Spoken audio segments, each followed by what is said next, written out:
There's an interesting story about an encounter with Jesus in the New Testament with a woman who was actually living in sin. She's really not given a name except she was the woman at the well. Good morning. This is Pastor Ernie Lewis of the Blue Point Church in Sisney, Illinois, with your thoughts from God's Word for Friday.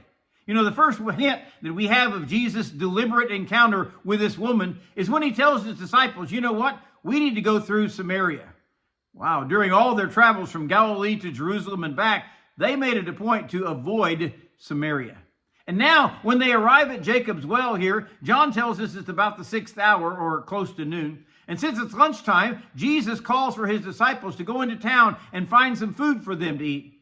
While Jesus is sitting by the well to rest, coincidentally, which we don't really believe, a woman appears to draw water.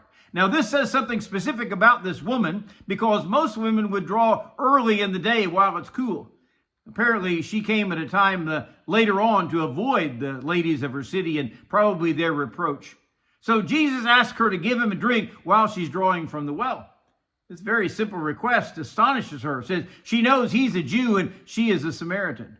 So he introduced himself in a unique way. Listen, if you knew the gift of God and who it is who says to you, give me a drink, you would have asked him and he would have given you living water.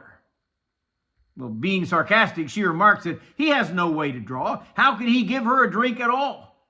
So he goes on to explain, whoever drinks of this water, well, will thirst again. But whoever drinks of the water that I shall give them will never thirst. But that water shall become a fountain of water springing up into everlasting life. Now she has been given the promise of everlasting life. But instead, she wants to have a religious argument.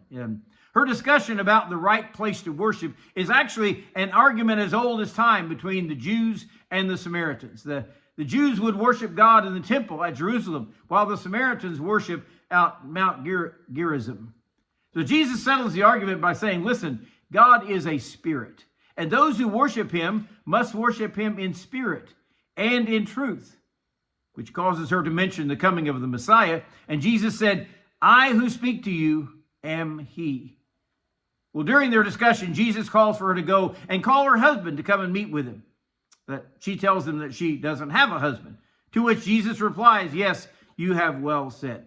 You have had 5 husbands, and the one with whom you now live is not your husband. So in that you spoke truly. And she says, sir, I perceive that you are a prophet. So when Jesus' disciples returned, they were shocked that he was talking with this Samaritan woman. It's at this point that the woman at the well returns to her village, declaring to everyone who would listen to her, come see a man who told me all things that ever I did. Could this be the Christ? Well, one of the things we know about Jesus is that he knew the thoughts of those that he encountered. He knows the thoughts that we have today, certainly any kind of encounter we have with the Lord. Has this truth caused us to tell others about Jesus and, like this woman at the well, give them that everlasting life? Well, many of us have read and heard the truths about Jesus coming as the Messiah, but we don't tell other people about it.